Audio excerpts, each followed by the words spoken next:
Welcome back. All right, so I want to talk about the trade deadline today. We are a little over 2 months away from the trade deadline. I don't get into trade speculation. I'm not really going to get into the entire trade speculation side of it right now. I just want to look at rentals. And the ones in red are ones that are UFA this summer. The ones in blue are ones that are UFA a year later. And the reason that I throw them up is because there have been a lot of teams that are at the top who have wanted players with term.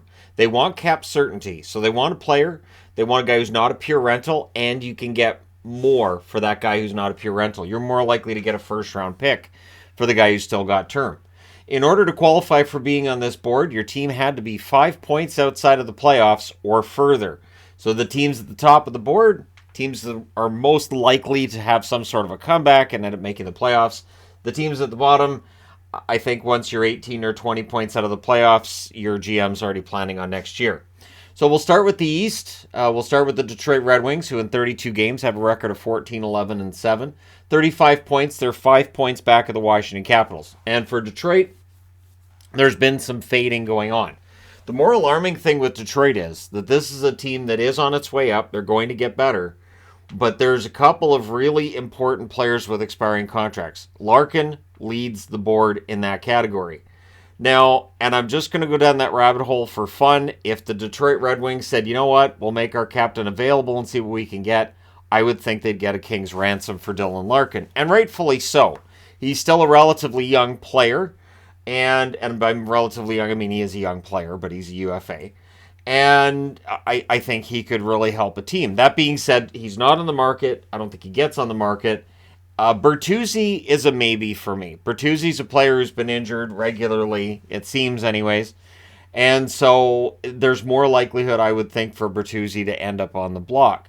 I'd also throw out there Nedeljkovic as a possibility. Nedeljkovic on an expiring contract, his numbers haven't been great this year.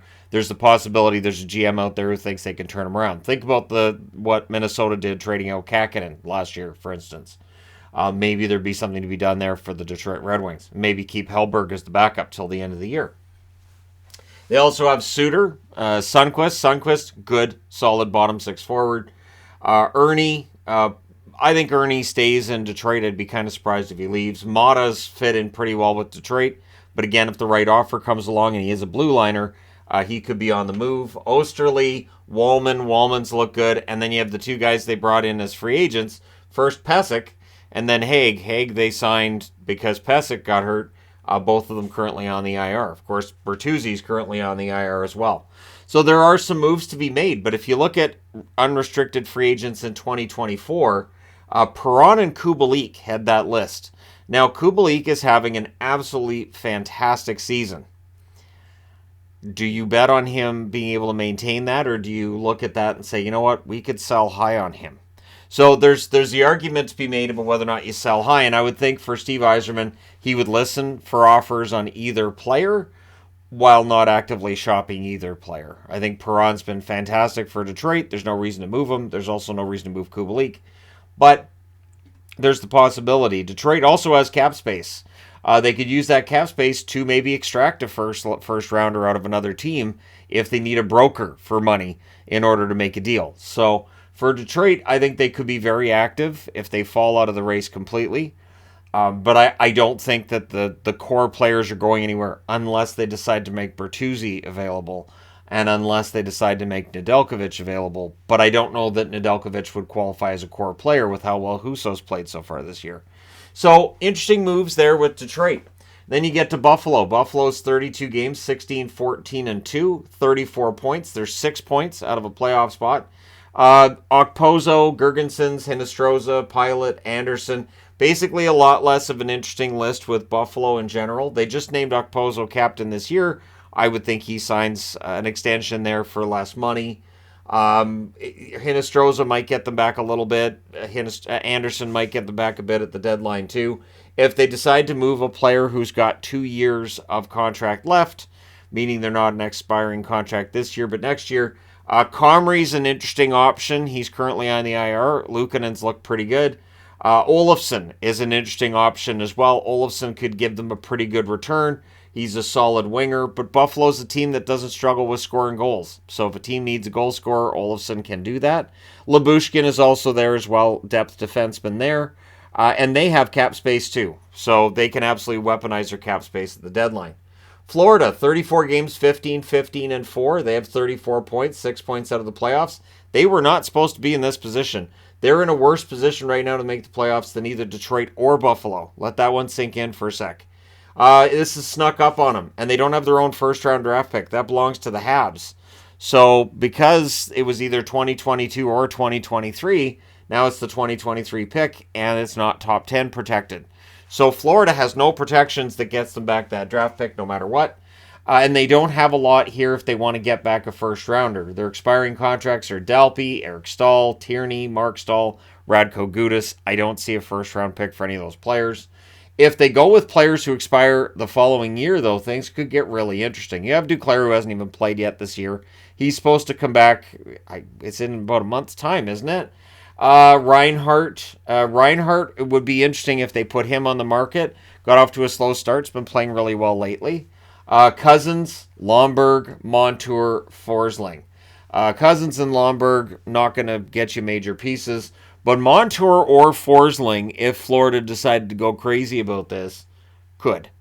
So that's where things could get really interesting with Florida, is if they decided to say, you know what, we'll make one of our guys available who's a pretty good player and see what we can get back. And that would be if they decided to really go for getting first-round draft picks and getting some futures.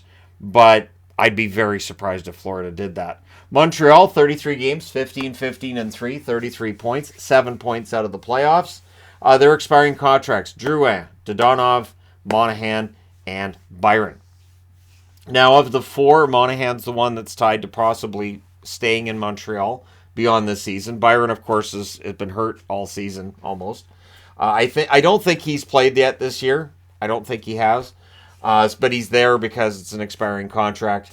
And then if they decided to give away somebody, or trade somebody who has a year beyond this one, there's Hoffman, who's been talked about, Edmondson, who's also been talked about, and Edmondson would be a popular target because he makes $3.5 million next year.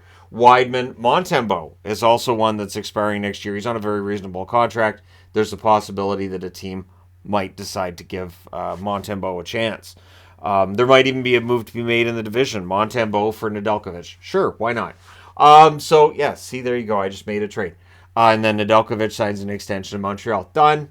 So, yeah, we'll see what Montreal does. I don't think there's a lot to be done here, though. The rebuild process is well underway. And as I said, they have Florida's first-round draft pick, too. And, hey, look, they're only a point behind Florida. Ottawa's in 33 games got a record of 14, 16, and 3. They're at 31 points, which is 9 points out of the playoffs. Not optimal. And they have to jump these teams plus the Washington Capitals above. It gets really difficult. So you're 9 points back and 5 teams back. Their expiring contracts this year, Watson, Mott, Brassard, Hamonic, Holden, Talbot. Talbot's the interesting one in that he's played a lot of games. If you look at this team going forward, is Talbot going to be the starter next season? If the answer is yes, you sit down and work out an extension with him now if you can.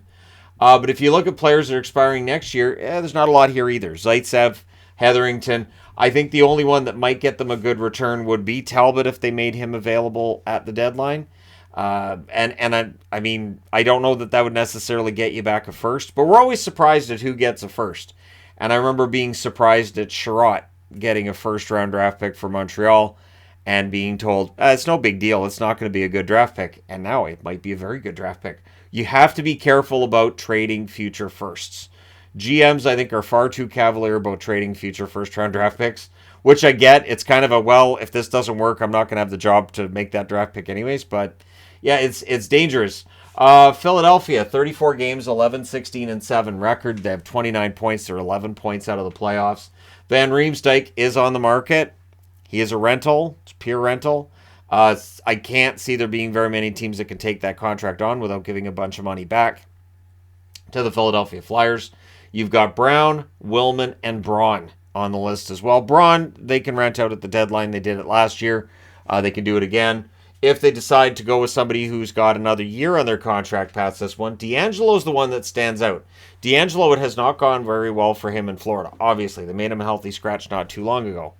But honestly, D'Angelo, I think in the right situation can absolutely flourish, as we saw with him in Carolina last season.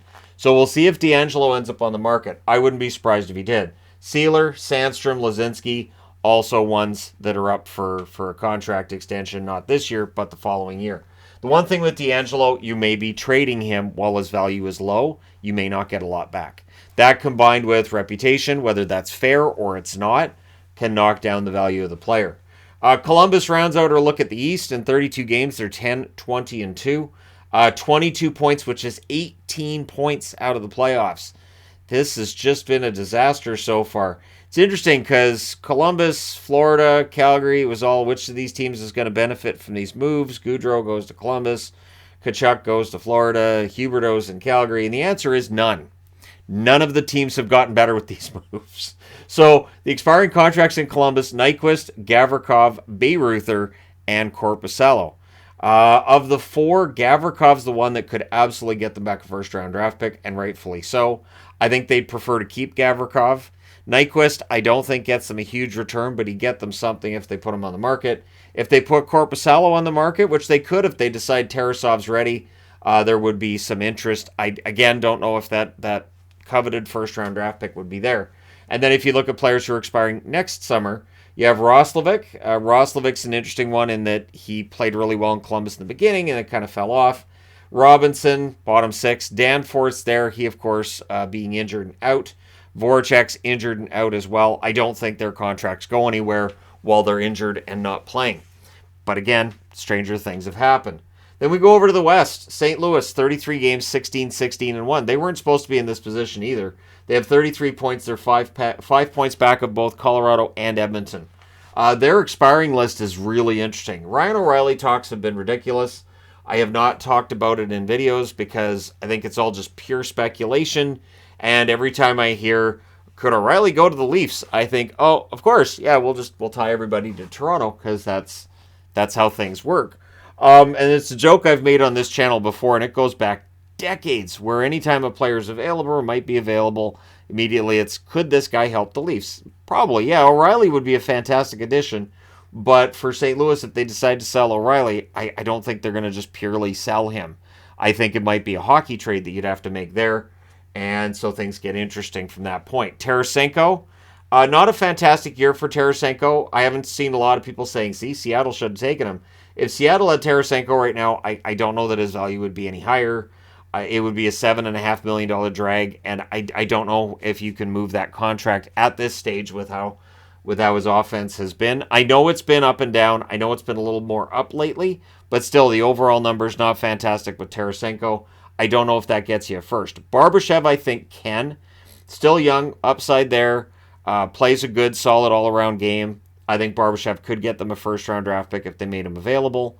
Achari, Levo, Pitlick, Mikkola, Grice, all of these players, if they were made available, I wouldn't think it would bring back major assets for them. But that being said, again, Barbashev could be the big one there. We've seen St. Louis in the past make moves, not being scared to make moves at the deadline that might look like selling that isn't.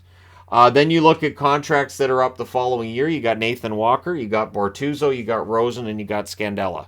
So there's not a lot of players there, and I don't think any of them would necessarily be huge targets for a team at the deadline unless they have really high opinion of Rosen's offense or Bortuzzo's physicality, or just Nathan Walker is a really good story and his heart and what he gives you in a bottom six role. Nashville, 31 games, 14, 13, and 4, 32 points. They're 6 points out of the playoffs.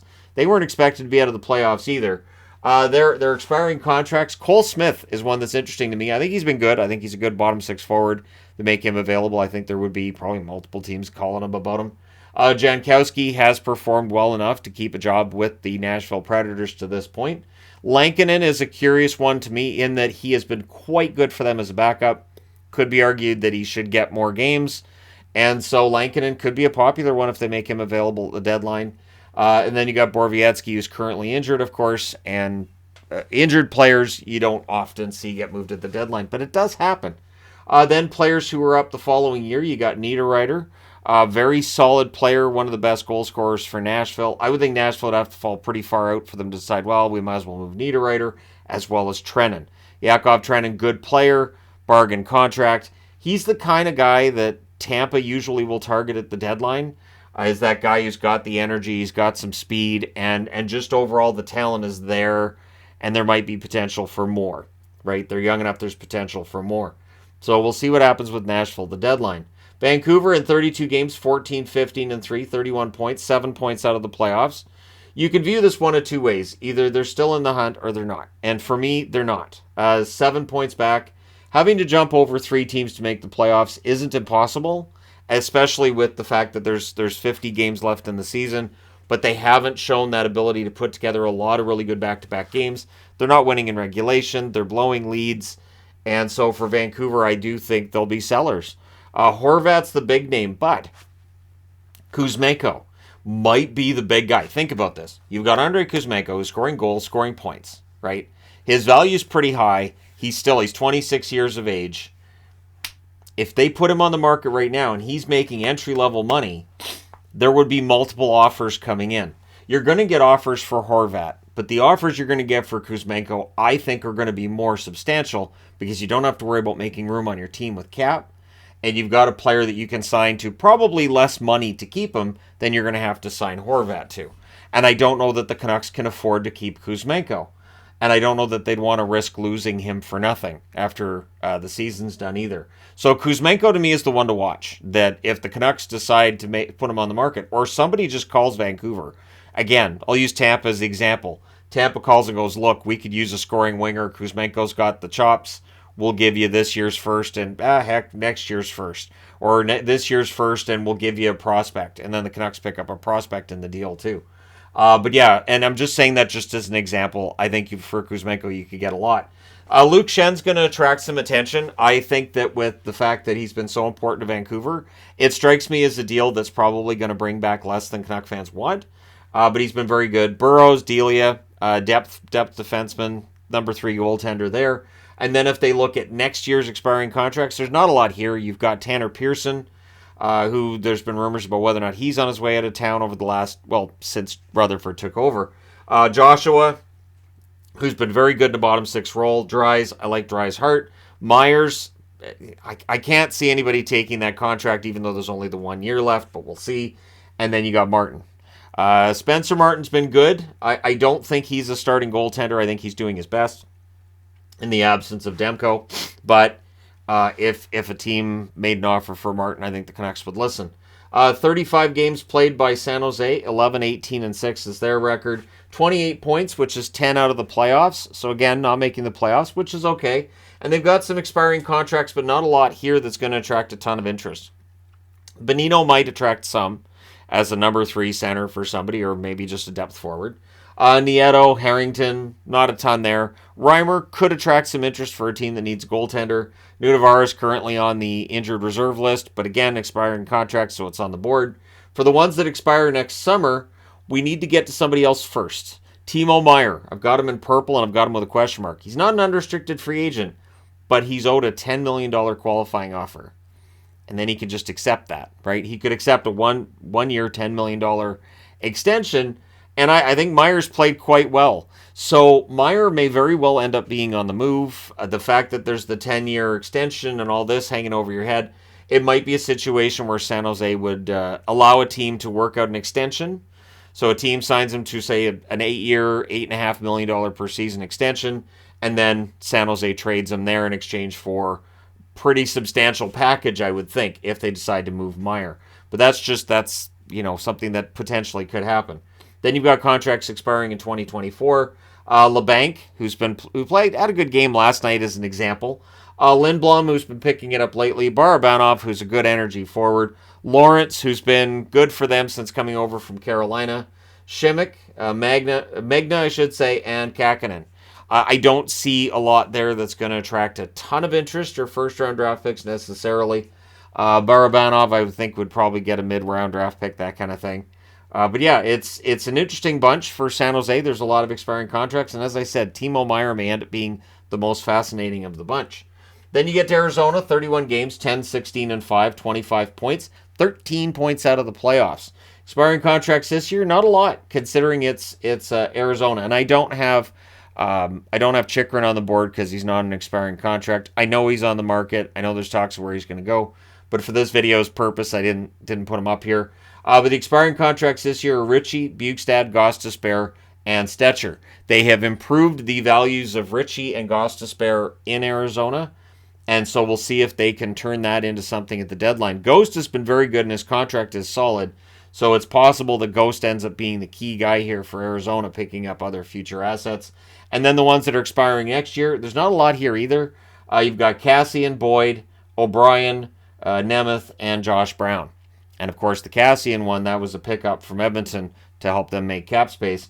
And Arizona still has cap space in order to acquire first-round draft picks and other items at the deadline, and I won't be surprised when they do it. Anaheim, I should say, 34 games, 9, 22, and 3 is their record, 21 points, 17 points back of the playoffs, and yet still 3 points clear of Chicago. Insane. They have Megna as an unrestricted free agent this year. So Megna is on the board for both Megnas are on the board. So there you go. Klingberg could get them a first round draft pick. It's possible. I could see a team giving a first for Klingberg that needs offense from the blue line. Shattenkirk, I don't think gets them a first. I'd be kind of surprised if he did. Kulikov, I don't think would either. And I'm saying don't think just because defensemen often sell for more than what I think they're necessarily worth at the deadline. Then you got Beaulieu, Grant, and Stolars. Stolars, solid backup goaltender. If he can get himself back and healthy and playing right, Anaheim could get a good return for him. And then if they look at players expiring next season, you've got Henrique, good veteran forward. Silverberg, who's had a down year. I can't see him having a ton of value. Carrick and Colton White's on the board as well. And they have a ton of cap space too. That cap space can absolutely work to their advantage. And then you get to Chicago. 31 games, 7, 20, and 4, 18 points. So last in the league with points, most likely to get Bedard. They are 20 points out of the playoffs. So this tank is real. They've embraced it. I think they're 1-15-1 in their last 17. It's been a rough run. Kane and Taves are the big ones here. I would think they'll look for a real haul on Patrick Kane if/when that trade takes place. Taves will get them, I would think, a smaller package of players and or picks, but still it would be substantial for Jonathan Taves. Excellent face-off player, team captain, ton of experience, and 3 cup rings.